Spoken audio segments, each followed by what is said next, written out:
Kalau kita tarik dulu sebelum ada masa perkembangan sebuah spesialis, tentunya lulusan dokter gigi ini ya sudah harus bisa menyelesaikan masalah gigi dan mulut apapun.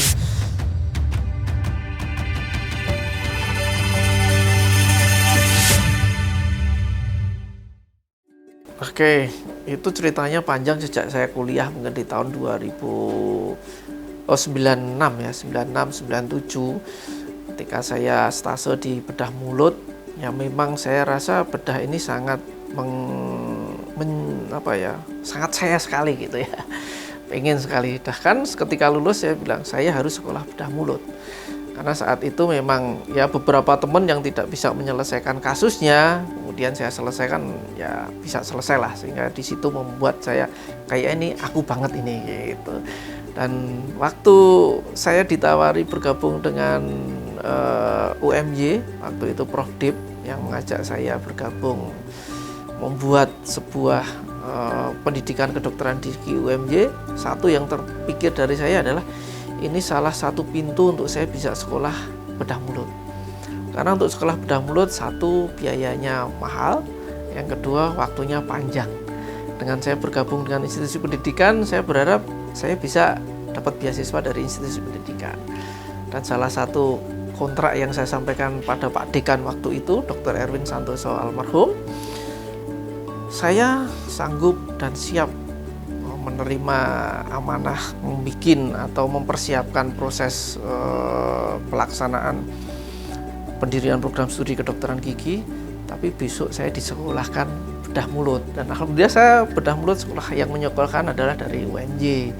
Jadi itu sebenarnya yang membuat kenapa saya ingin bedah mulut, dan yang sangat menginspirasi adalah almarhum juga dosen dan bapak saya ya Dr. Maskur Rahmat itu, tentang tindakan bedah mulut itu diperlukan the lady's hand and lion heart, bahwa tangan kita itu harus terampil dan lembut, tapi hati kita harus kuat singa gitu.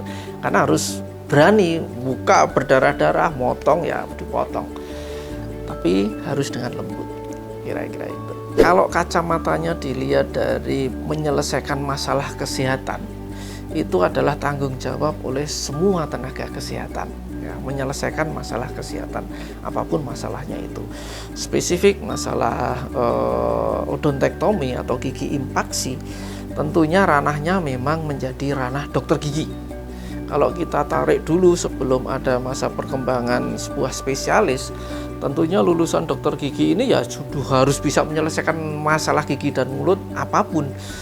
Dan kasus impaksi ini tidak muncul ketika ada program studi bedah mulut. Impaksi ini sudah sejak puluhan tahun, bahkan ratusan tahun yang lalu juga ada, dan itu menjadi ranahnya dokter gigi untuk menyelesaikan. Itu prinsipnya itu, sehingga dengan era kompetensi yang dikembangkan di Indonesia ini, ada spesialisasi, tentunya sudah tergariskan pada kompetensinya oleh Kementerian Kesehatan maupun oleh kolegium bahwa odontektomi ini ya masih pada tindakan bedah mulut.